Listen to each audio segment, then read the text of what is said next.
பூர்வமான கடை. உங்களுக்கு டி.ஆர். ராஜரத்னம் பிள்ளையை தெரிந்திருக்கும், ஒரு மிகப்பெரிய இசை மேதை.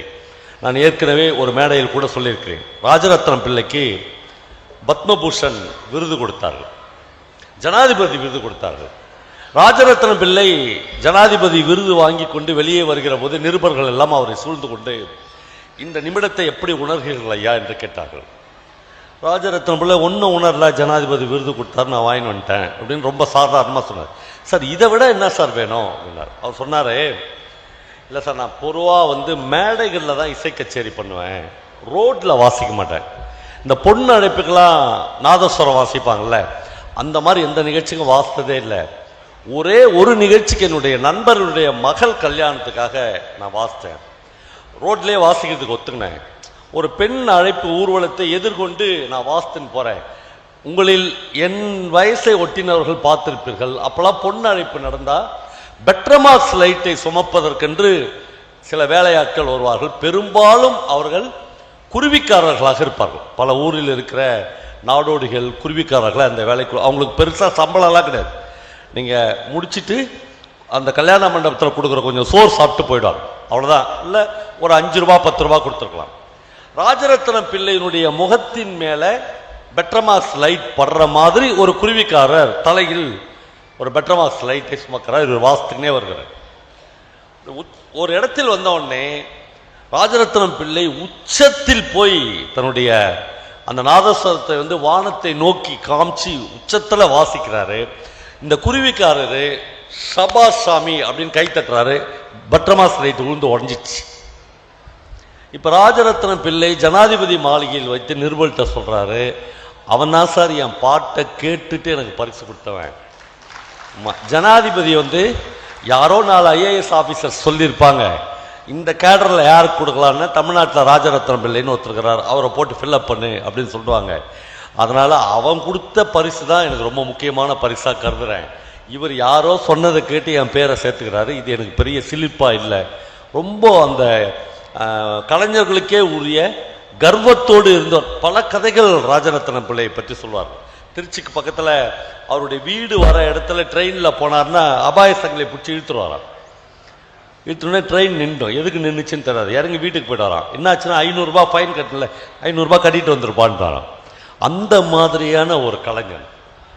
சமீப காலமாக நான் இன்னைக்கு படித்த கதையில் தோடி ராகம் அவர் வாசிக்கிறதே இல்லை, யாரும் அது பெருசாக. ஆனால் அவருடைய ஸ்பெஷாலிட்டி தோடி ராகம் தான்.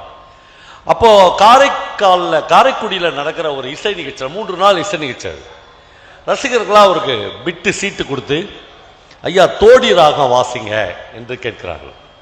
2வது நாள் இசை கச்சேரியில் அவர் இல்லை என்னால் அதை வாசிக்க முடியாது, அதில் தான் நீங்கள் ஸ்பெஷல் 2 மணி நேரம் 3 மணி நேரம் உங்களுடைய தோடி ராகத்தை கேட்பதற்காக மட்டுமே நாங்கள் எல்லாம் வந்திருக்கோம், நீங்கள் வாசித்தே ஆக வேண்டும் என்று தன்னுடைய ரசிகர்கள் கேட்கிற போது ராஜரத்னம் பிள்ளை மேடையில் சொல்லுகிறார், இந்த நிகழ்ச்சியின் அமைப்பாளர்கள் யாராவது கும்பகோணத்துக்கு போய் வைத்தியநாத ஐயருடைய கும்பகோணம் பரஸ்பர கைலாய நிதியில் 25 ரூபாய் செலுத்தி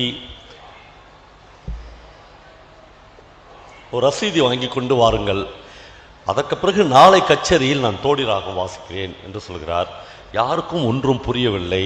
ராஜரத்னம் பிள்ளை அந்த மேடையில் சொல்கிறார், என்னுடைய பண கஷ்டத்துக்கு தோடி ராகத்தை கும்பகோணம் பரஸ்பர கைலாய நிதியில் அடகு வைத்து நான் 25 ரூபாய் வாங்கியிருக்கிறேன், அதை மீட்காமல் என்னால் பாட முடியாது, அதனால் யாராவது ஒருத்தர் போய் அந்த பணத்தை கட்டிட்டு ரசீது எட்டுன்னு காமிச்சிருங்க, நாளைக்கு நான் தோடி ராகம் பாடுகிறேன் என்று சொல்கிறார்.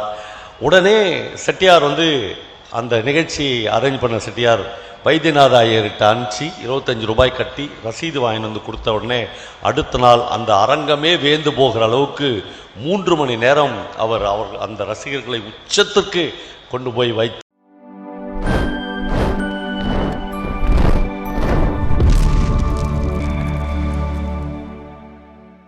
அதெல்லாம் உடனே இவ்வளவு இம்மிடியட்டாக சோஷியல் மீடியாவில் ஒரு பெரிய ஸ்க்ரீனில் போட்டு காட்டுறதெல்லாம் ரொம்ப ஆச்சரியமாக இருக்குது. ஆனால் அது இல்லை உண்மை. நான் நள்ளிரவு நேற்று வேளாங்கண்ணிக்கு வந்த பிறகு காலையில் வேளாங்கண்ணியில் இருக்கிற என்னுடைய வாசகர் ஒருத்தர் எனக்கு ஃபோன் பண்ணார். பண்ணி சார் இன்றைக்கி மத்தியானம் எங்கள் வீட்டில் தான் சாப்பிட்ணும் அப்படின்னார். இப்போ நான் எனக்கு வந்து அது மாதிரி யாராவது சாப்பிட்ணுன்னு சொன்னாங்கன்னா என்ன மாதிரி சந்தோஷப்படுற ஆள் யாருமே கிடையாது. அப்புறம் நம்ம விருப்பத்துக்கு தகுந்த மாதிரி அவங்க சாப்பாடு கொடுப்பாங்களான்னு ஒன்று இருக்கு. நான் ஊர்லேருந்து புறப்படும் போதே நம்ம விதவிதமாக மீன் சாப்பிட்ணும், இறால் சாப்பிட்ணும் அப்படிலாம் நினச்சோம். இன்றைக்கி இந்த ஆடி 18 வரை, அதனால் கண்டிப்பாக கிடைக்காது அப்படின்னு நினச்சோடனே அவர்கிட்ட காலையில் எனக்கு ஃபோன் பண்ண உடனே நீங்கள் என்ன செய்வீங்க அப்படின்னு கேட்டேன். ரொம்ப பிரமாதமான ஆள், அவர் பேர் பாலச்சந்திரன். அவர் வந்து சார் நான் ஃப்ரெஷ்ஷாக மீன் குழம்பு வச்சுட்டு மீன் வறுத்துட்டு இறால் பொரிச்சு எடுத்துக்கின்னு ரூமுக்கு எடுத்துன்னு வர மாட்டேன் சார், நான் வந்து எங்கள் கிராமத்துக்கு பக்கத்தில் இருக்கிற பீச்சில் உட்காந்து சாப்பிட்லான்னார். அப்படி சாப்பிட்றதுக்கு முன்னாடி தான் அந்த ஃபோட்டோ எடுத்தாங்க. ரொம்ப சந்தோஷமாக இருந்துச்சு. ஏன்னா மீன் அப்படின்ற ஒரு விஷயம் உங்களுக்கெல்லாம் ரொம்ப பழகி இருக்கலாம், நீங்கள் தினந்தோறும் பார்க்கலாம். நான் வந்து ஒரு 30 வருஷத்துக்கு முன்னாடி கவர்மெண்ட் ஆஃபீஸில் வேலைக்கு போனேன், இபி ஆஃபீஸில். நான் அப்புறம் அட்மினிஸ்ட்ரேட்டிவ் ஆஃபீஸராக இருந்து ரிட்டையர் ஆனேன். ஆஃபீஸில் உட்காந்து நான் பிரபஞ்சனுடைய மீன் அப்படின்னு ஒரு கதை படித்தேன்.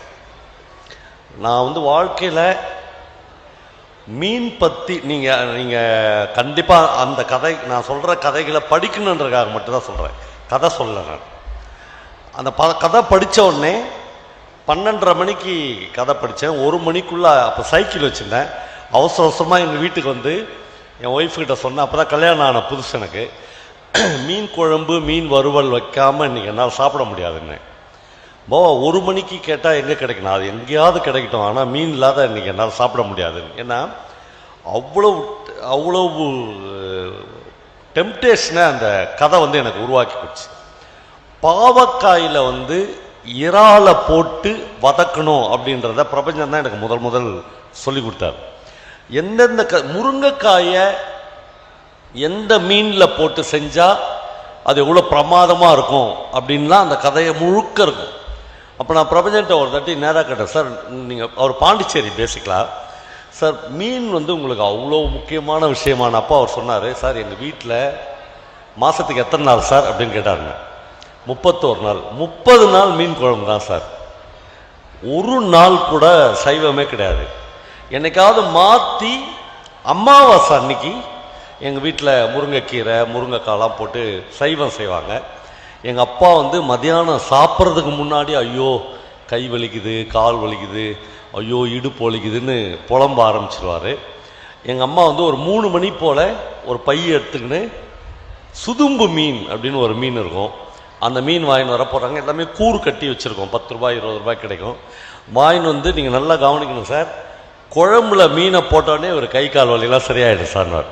சாப்பிட்டு கிடையாது, அவருக்கு வந்து அந்த குழம்புல மீன் கொதிக்குது அப்படின்னோடனே அப்படி வளர்ந்த ஆள் சார் நான். இந்த எக்ஸ்பீரியன்ஸில் தான் ஒரு ரைட்டர் மீன் அப்படின்னு ஒரு கதை தான். அந்த மீன் கதையினுடைய சின்ன ஒரு வரி கண்டென்ட் என்னென்னா, இப்போ யுகபாரதிலாம் சினிமாவில் இருக்கிறதுனால அவங்களுக்கு தெரியும், ஒன்லைனில் சொல்லுங்கள் சார் கதையை அப்படின்வாங்களே, அந்த மாதிரி இந்த ஒன்லைன் கதை என்னென்னா, இந்த மீன் வந்து விதவிதமாக அவங்க வீட்டில் எப்படிலாம் மிதிப்படுது அப்படின்னு சொல்லினே இருப்பாங்க. அப்போ அவங்க வீட்டில் ஒரு பையன் இருப்பான். இப்போ அந்த பையனுக்கு கல்யாணத்துக்கு பொண்ணு பார்த்துன்னு இருப்பாங்க. அந்த பையன் அந்த பொண்ணை பார்த்து கேட்குற முதல் கேள்வி, உனக்கு டான்ஸ் ஆட தெரியுமா, சமைக்க தெரியுமாலாம் கேட்பாங்கல்ல, அது கிடையாது. நீங்கள் வந்து சைவமா அசைவமான்னு கேட்பான் அந்த பையன். இப்போ எல்லா பெண்களும் வந்து இவனுக்கு என்ன பதில் சொல்கிறது தெரியாதுன்னு முடிச்சுருவாங்க. என்ன சொன்னால் நம்மளுக்கு பாசிட்டிவாக முடியும். ஒரு பொண்ணு வந்து என்னவோ ஒரு ஞாபகத்தில், நான் மீனே சாப்பிட மாட்டேன், கறி மீனே சாப்பிட மாட்டேன், இந்த பொண்ணை நான் கல்யாணம் பண்ணிக்கிறேன்டும். ஏன்னா வீட்டில் 30 நாளும் மீன் தான். இந்த பொண்ணை கல்யாணம் பண்ணின்னு வீட்டுக்கு வந்துடுவாங்க. அந்த பொண்ணு அந்த பையனை கல்யாணம் பண்ணிக்கிறதுக்காகவே நான் சைவன்னு சொல்லிடும், ஆனால் அது நல்லா மீன் சாப்பிட்ற பொண்ணு தான். இந்த பையன் கவர்மெண்ட் ஆஃபீஸ்க்கு வேலைக்கு போயிடுவான். வேலைக்கு போயிட்டு பாதி வழியில் ஏதோ ஒன்று மறந்துட்டேன்னு வீட்டுக்கு வரும்போது அந்த பொண்ணு நல்லா பழைய சாதத்தை ஒரு சட்டியில் போட்டு வச்சுக்கின்னு பக்கத்தில் நேற்று நைட்டு வச்ச மீன் குழம்பை வச்சு ஒரு பிளேட் நிறைய போட்டு அப்படியே கோதி சாப்பிட்டுன்னு இருக்கும். அதை பார்த்து அப்படியே அவன் வந்து ஸ்டன் ஆகிடும். அதாவது இவனை கல்யாணம் பண்ணிக்கிறதுக்கு ஒரு சின்ன பொய் சொல்லி வந்துடும். மீன் வந்து அப்படி இன்னைக்கு மத்தியானம் பாலச்சந்திரன் கொடுத்த அந்த எங்களுக்கு அந்த மீன் சாப்பாடு வந்து இந்த பழைய நினைவுகள் அவ்வளோத்தையும் அப்படி கிளறி விட்டுச்சு. ஏன் ஒரு நமக்கு வந்து ஒரு ரெகுலரான எஜுகேஷன் இருக்குது, நமக்கு வந்து ரெகுலரான வகுப்பறைகள் இருக்குது, வகுப்பறைகளில் டீச்சர்ஸ் இருக்காங்க, டீச்சர்ஸ் வந்து நமக்கு ரெகுலராக சொல்லித்தராங்க. அப்புறம் நிறைய புத்தகங்கள் நமக்கு வந்து அறிமுகப்படுத்தப்படுகிறது. அதை தாண்டி ஒரு அரசாங்கம் எதற்காக புத்தக கண்காட்சிகளை நிகழ்த்த வேண்டும்? ஏன் வகுப்பறைகளை தாண்டி ஒரு மனிதன் வாசிக்க வேண்டும் என்பதுதான் முக்கியமான கேள்வியாக இருக்கிறது. நம்மளே இது வந்து ஒவ்வொரு மனிதனும் தன்னைத்தானே கேட்டுக்கொள்ளக்கூடிய மிக மிக முக்கியமான கேள்வியாக நான் கருதுகிறேன்.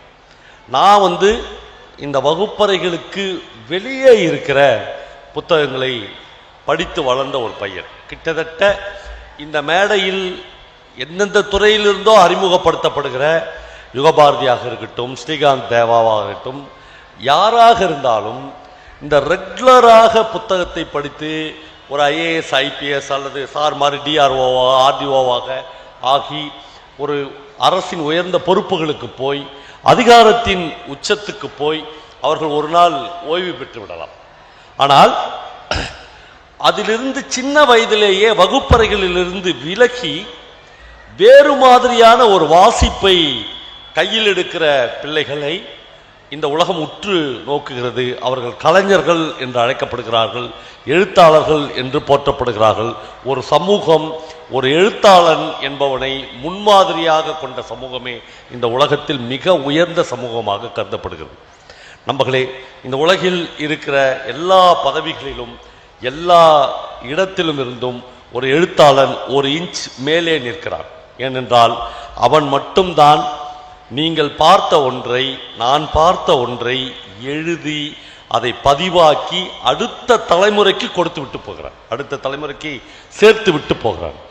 அது இந்த தேசத்தின் விழுமியங்களை, இந்த வாழ்க்கையின் மேடு பள்ளங்களை எல்லாவற்றையும் இட்டு நிரப்புவதற்காக இருக்குது. நீங்கள் கிட்டத்தட்ட 1000 பேர் இந்த நிகழ்ச்சிக்கு வந்திருக்கிறீர்கள். இந்த 1000 பேருக்கும் இன்றைக்கு உங்கள் வீடு இருக்கிறது, உங்கள் வீட்டில் ஒரு டிவி ஓடிக்கொண்டு இருக்கிறது. வாழ்க்கையில் கசப்பான வாழ்க்கை சம்பவங்கள் மறுபடியும் மறுபடியும் நிகழ்ந்து கொண்டே இருக்கிறது. இதிலிருந்து இலக்கியம் மட்டுமே உங்களை சுவீகரிக்கிறது என்று நான் கருதுகிறேன். என் சின்ன வயசில் நம்முடைய மூளைகளில் ஏற்றி வைக்கப்பட்டிருக்கிற பொது புத்திகளிலிருந்து இலக்கியம் மட்டுமே நம்மளை விலக்கி தூரப்படுகிறது. நம்மளே திரும்ப திரும்ப ஒரு மனிதன் வாசிக்கிற போது அவன் இந்த உலகத்தை, இந்த மனிதர்களை நுட்பமாக கவனிக்க ஆரம்பிக்கிறான். இந்த உலகத்தை மற்றவர்கள் பார்க்கிற பார்வையிலிருந்து அவன் வேறு மாதிரியாக பார்க்க ஆரம்பிக்கிறான். பணமும் காசும் அதிகாரமும் மட்டுமே உலகம் என்று கட்டமைக்கப்பட்ட ஒரு சமூகத்திலிருந்து ஒரு எழுத்தாளன் இல்லை, அதெல்லாம் இல்லை. இங்க வா, ஒரு சக மனிதனின் அன்பு, ஒரு சக மனிதனின் தொடுதல், ஒரு சக மனுஷியினுடைய ஸ்பரிசம், இது இந்த உலகத்தில் தோய்ந்து போயிருக்கிற ஒரு கடைகோடி மனிதனுக்கு கிடைக்க வேண்டும் என்று உலகத்தில் உள்ள ஒவ்வொரு எழுத்தாளனும் எழுதியிருக்கிறார். நண்பர்களே, தாஸ்தாவஸ்கியிலிருந்து டால்ஸ்டாயிலிருந்து தமிழில் இன்றைக்கு எழுத ஆரம்பித்திருக்கிற ஒரு நவீன எழுத்தாளன் வரையிலும் நீங்கள் எடுத்துக்கொண்டால் ஒரே ஒரு எழுத்தாளன் கூட ஒரு கோட்டீஸ்வரனுக்காகவோ அல்லது ஒரு அம்பானிக்காகவோ ஒரு அதானிக்காகவோ ஒரு வரி கூட எழுதுனது. அவர்கள் எல்லோருமே பாவப்பட்ட மனிதர்களுக்காக, ஒடுக்கப்பட்ட மனிதர்களுக்காக, விபச்சாரிகளுக்காக, பிட்பாக்கெட் அடிப்பவனுக்காக, திருடனுக்காக, கொலைகாரனுக்காக, குற்றம் செய்தவனுக்காக, குற்றச்செயலில் ஈடுபட்டவனுக்காக, மறுபடியும் மறுபடியும் நம்மால் புறக்கணிக்கப்படுகிற மனிதர்களுக்காக மட்டுமே இலக்கியங்கள் எழுதப்படுகின்றன, வாசிக்கப்படுகின்றன. அந்த மனிதர்களை நமக்கு அவர்கள் மறுபடியும் மறுபடியும் அறிமுகப்படுத்துகிறார்கள். நான் இன்றைக்கு வருகிற போது ஒரு கதை படித்தேன். அந்த கதை ரவி சுப்பிரமணியம் எழுதின கதை. நான் இந்த மேடையில் நான் பேசுகிற 40 நிமிஷமோ 45 நிமிஷமோ ஒரு கதை கூட சொல்லக்கூடாது என்று முடிவெடுத்திருக்கிறேன். ஏனென்றால் அந்த கதைகளை நீங்கள் வாசிக்க வேண்டும் என்று நான் ஆசைப்படுகிறேன். அந்த கதை ரொம்ப அபூர்வமான கதை. உங்களுக்கு டிஆர் ராஜரத்னம் பிள்ளையை தெரிந்திருக்கும், ஒரு மிகப்பெரிய இசை மேதை. நான் ஏற்கனவே ஒரு மேடையில் கூட சொல்லியிருக்கிறேன். ராஜரத்னம் பிள்ளைக்கு பத்மபூஷன் விருது கொடுத்தார்கள், ஜனாதிபதி விருது கொடுத்தார்கள். ராஜரத்ன பிள்ளை ஜனாதிபதி விருது வாங்கி கொண்டு வெளியே வருகிற போது நிருபர்கள் எல்லாம் அவரை சூழ்ந்து கொண்டு இந்த நிமிடத்தை எப்படி உணர்கிறீர்கள் ஐயா என்று கேட்டார்கள். ராஜரத்ன பிள்ளை ஒன்றும் உணரல, ஜனாதிபதி விருது கொடுத்தாரு, நான் வாங்கி வந்துட்டேன் அப்படின்னு ரொம்ப சாதாரணமாக சொன்னார். சார், இதை விட என்ன சார் வேணும் அப்படின்னார். அவர் சொன்னார், இல்லை சார், நான் பொதுவாக வந்து மேடைகளில் தான் இசை கச்சேரி பண்ணுவேன், ரோட்டில் வாசிக்க மாட்டேன். இந்த பொண்ணு அழைப்புக்கெல்லாம் நாதஸ்வரம் வாசிப்பாங்கள்ல, அந்த மாதிரி எந்த நிகழ்ச்சிக்கும் வாசித்ததே இல்லை. ஒரே ஒரு நிகழ்ச்சிக்கு என்னுடைய நண்பர்களுடைய மகள் கல்யாணத்துக்காக நான் வாசித்தேன். ரோட்லேயே வாசிக்கிறதுக்கு ஒத்துக்கினேன். ஒரு பெண் அழைப்பு ஊர்வலத்தை எதிர்கொண்டு நான் வாசித்துன்னு போகிறேன். உங்களில் என் வயசை ஒட்டினவர்கள் பார்த்திருப்பீர்கள். அப்போல்லாம் பொண்ணு அழைப்பு நடந்தால் பெட்ரமாக்ஸ் லைட்டை சுமப்பதற்கென்று சில வேலையாட்கள் வருவார்கள். பெரும்பாலும் அவர்கள் குருவிக்காரர்களாக இருப்பார்கள். பல ஊரில் இருக்கிற நாடோடிகள் குருவிக்காரர்கள் அந்த வேலைக்கு. அவங்களுக்கு பெருசாக சம்பளம்லாம் கிடையாது. நீங்கள் முடிச்சுட்டு அந்த கல்யாண மண்டபத்தில் கொடுக்குற கொஞ்சம் சோறு சாப்பிட்டு போயிடுவாங்க, அவ்வளோதான். இல்லை ஒரு 5 ரூபா 10 ரூபா கொடுத்துருக்கலாம். ராஜரத்னம் பிள்ளையினுடைய முகத்தின் மேலே பெட்ரமாக்ஸ் லைட் படுற மாதிரி ஒரு குருவிக்காரர் தலையில் ஒரு பெட்ரமாக்ஸ் லைட்டை சுமக்கிறார். இவர் வாசத்துக்குனே வருகிறார். ஒரு இடத்தில் வந்த உடனே ராஜரத்னம் பிள்ளை உச்சத்தில் போய் தன்னுடைய அந்த நாதஸ்வரத்தை வந்து வானத்தை நோக்கி காமிச்சு உச்சத்தில் வாசிக்கிறாரு. இந்த குருவிக்காரரு சபாஷ் சாமி அப்படின்னு கை தட்டுறாரு. பெட்ரமாக்ஸ் லைட் விழுந்து உடஞ்சிச்சு. இப்போ ராஜரத்னம் பிள்ளை ஜனாதிபதி மாளிகையில் வைத்து நிருபல்கிட்ட சொல்றாரு, அவன் தான் சார் என் பாட்டை கேட்டுட்டு எனக்கு பரிசு கொடுத்தவன். ஜனாதிபதி வந்து யாரோ 4 IAS ஆஃபீஸர் சொல்லியிருப்பாங்க, இந்த கேடரில் யாருக்கு கொடுக்கலான்னு தமிழ்நாட்டில் ராஜரத்னம் பிள்ளைன்னு ஒருத்தருக்கிறார், அவரை போட்டு ஃபில்அப் பண்ணு அப்படின்னு சொல்லுவாங்க. அதனால் அவன் கொடுத்த பரிசு தான் எனக்கு ரொம்ப முக்கியமான பரிசாக கருதுகிறேன். இவர் யாரோ சொன்னதை கேட்டு என் பேரை சேர்த்துக்கிறாரு. இது எனக்கு பெரிய சிலிப்பாக இல்லை, ரொம்ப அந்த கலைஞர்களுக்கே உரிய கர்வத்தோடு இருந்தவர். பல கதைகள் ராஜரத்னம் பிள்ளையை பற்றி சொல்வார். திருச்சிக்கு பக்கத்தில் அவருடைய வீடு வர இடத்துல ட்ரெயினில் போனார்னா அபாய சங்கிலை பிடிச்சி இழுத்துருவாராம். இழுத்துனே ட்ரெயின் நின்றோம். எதுக்கு நின்றுச்சுன்னு தெரியாது. இறங்கி வீட்டுக்கு போயிட்டாராம். என்னாச்சுன்னா 500 ரூபாய் ஃபைன் கட்டல, 500 ரூபாய் கட்டிட்டு வந்துருப்பான்றாராம். அந்த மாதிரியான ஒரு கலைஞன். சமீப காலமாக நான் இன்னைக்கு படித்த கதையில் தோடி ராகம் வந்து அவர் வாசிக்கிறதே இல்லை. யாரும் அது பெருசாக, ஆனால் அவருடைய ஸ்பெஷாலிட்டி வந்து தோடி ராகம் தான். அப்போது காரைக்குடியில் நடக்கிற ஒரு இசை நிகழ்ச்சி, 3 நாள் இசை நிகழ்ச்சி. ரசிகர்களாக அவருக்கு பிட்டு சீட்டு கொடுத்து, ஐயா தோடி ராகம் வாசிங்க என்று கேட்கிறார்கள். 2வது நாள் இசை கச்சேரியில் அவர் வந்து இல்லை, என்னால் அதை வாசிக்க முடியாது. அதில் தான் நீங்கள் ஸ்பெஷல் 2 மணி நேரம் 3 மணி நேரம் உங்களுடைய தோடி ராகத்தை கேட்பதற்காக மட்டுமே நாங்கள் எல்லாம் வந்திருக்கோம், நீங்கள் வாசித்தே ஆக வேண்டும் என்று தன்னுடைய ரசிகர்கள் கேட்கிற போது ராஜரத்னம் பிள்ளை மேடையில் வந்து சொல்லுகிறார், இந்த நிகழ்ச்சியின் அமைப்பாளர்கள் யாராவது கும்பகோணத்துக்கு போய் வைத்தியநாத ஐயருடைய கும்பகோணம் பரஸ்பர கைலாய நிதியில் 25 ரூபாய் செலுத்தி ஒரு ரசீதி வாங்கி கொண்டு வாருங்கள், அதற்கு பிறகு நாளை கச்சேரியில் நான் தோடி ராகம் வாசிக்கிறேன் என்று சொல்கிறார். யாருக்கும் ஒன்றும் புரியவில்லை. ராஜரத்னம் பிள்ளை அந்த மேடையில் சொல்கிறார், என்னுடைய பண கஷ்டத்துக்கு தோடி ராகத்தை கும்பகோணம் பரஸ்பர கைலாய நிதியில் அடகு வைத்து நான் 25 ரூபாய் வாங்கியிருக்கிறேன், அதை மீட்காமல் என்னால் பாட முடியாது. அதனால் யாராவது ஒருத்தர் போய் அந்த பணத்தை கட்டிட்டு ரசீது எட்டுன்னு வந்து காமிச்சிருக்கேன், நாளைக்கு நான் தோடி ராகம் பாடுகிறேன் என்று சொல்கிறார். உடனே செட்டியார் வந்து அந்த நிகழ்ச்சி அரேஞ்ச் பண்ண செட்டியார் வைத்தியநாத ஐயர்கிட்ட அனுப்பிச்சு 25 ரூபாய் கட்டி ரசீது வாங்கி வந்து கொடுத்த உடனே அடுத்த நாள் அந்த அரங்கமே வேந்து போகிற அளவுக்கு 3 மணி நேரம் அவர் அந்த ரசிகர்களை உச்சத்திற்கு கொண்டு போய் வைத்தார் என்று அந்த கதையில் ரவி சுப்பிரமணியம் எழுதியிருக்கிறார். இந்த கதையை எங்கிருந்து ரவி சுப்பிரமணியம் ஆரம்பிக்கிறார் என்றால், அந்த கும்பகோணம் பேங்கை ஆரம்பித்த வைத்தியநாத ஐயருடைய அப்பா ஆரம்பித்தது அது. இன்றைக்கு அதுக்கு 100 வருடம். இந்த 100 வருட விழாவில் ஒரு பேங்க் என்பது வெறும் கரன்சி நோட்டுகள் அல்ல, ஒரு பேங்க் என்பது வெறும் தங்க நகைகளை வாங்கி அடகு வைப்பது இல்லை. அதனுடைய விழுமியம் அது இவ்வளவு தூரம் உயர்ந்திருக்கிறது, உச்சத்தில் இருக்கிறது, நிலைத்திருக்கிறது என்பால் அதற்கு மனிதர்களுடைய நேர்மையும் அன்பும் காரணம். அவர் ஒரு வரி சொல்லுகிறார், அவர் வந்து காரைக்குடியில் நடக்கிற இசை நிகழ்ச்சியில் இந்த மாதிரி ஒரு பெரிய நிகழ்ச்சியில் தோடி ராகம் வாசிக்கிற போது நான் போய் அவருக்கு நோட்டீஸ் அனுப்போனா, நீ என் தோடி ராகத்தை வந்து 25 ரூபாய்க்கு அடமானம் வச்சுக்கிறேன், நீ எப்படியா வாசிக்கலாம் என்று நான் கேட்பேனா. ஆனால் அந்த வரைமுறைகளை அந்த இறையாண்மையை மீறிவிடக் கூடாது என்று ஒரு இசைக்கலைஞர் நினைக்கிறான்ல, அதனால்தான் 100 வருடமாக இந்த பேங்க் உயர்ந்து நிற்கிறது என்று அந்த கதை சொல்கிறது. நம்மளை மனிதர்கள் எப்படி ஒன்னாலும் வாழலாம் என்கிற இடத்தில் கலையும் இலக்கியமும் மட்டுமே அவனை ஒவ்வொரு கட்டத்திலும் செதுக்கி கொண்டே இருக்கிறது, எச்சரித்து கொண்டே இருக்கிறது. எங்க போற, நில்லு, எதற்கு இப்படி ஓடுற, நிறுத்து, என்ன பண்ண போற என்கிற கேள்வியை ஒரு வகையில் புறவாசிப்பு மட்டுமே ஒரு முயுவ விளக்க உரை. ஒழுக்கமுடைய சான்றோரின் வாய்ச் சொற்கள் வழுக்கல் உடைய சேற்று நிலத்தில் ஊன்றுகோல் போல் வாழ்க்கையில் உதவும். சாலமன் பாப்பையா விளக்க உரை. கற்று ஒழுக்கம் மிக்கவரின் வாயிலிருந்து பிறந்த சொற்கள் வழுக்கும் தரையில் ஊன்றுகோல் உதவுவது போல் துன்ப நேரத்தில் உதவும். கலைஞர் விளக்க உரை. வழுக்கு நிலத்தில் நடப்பதற்கு ஊன்றுகோல் உதவுவது போல் ஒழுக்கம் உடையவர்களின் அறிவுரையானது உதவும். இழுக்க லுடையுழி ஊற்றுக்கோ லற்றே ஒழுக்க முடையார்வாய்ச் சொல் முயுவ விளக்க உரை. ஒழுக்கமுடைய சான்றோரின் வாய்ச் சொற்கள் வழுக்கல் உடைய சேற்று நிலத்தில் ஊன்றுகோல் போல் வாழ்க்கையில் உதவும். சாலமன் பாப்பையா விளக்க உரை. கற்று ஒழுக்கம் மிக்கவரின் வாயிலிருந்து பிறந்த சொற்கள் வழுக்கும் தரையில் ஊன்றுகோல் உதவுவது போல் துன்ப நேரத்தில் உதவும். கலைஞர் விளக்க உரை.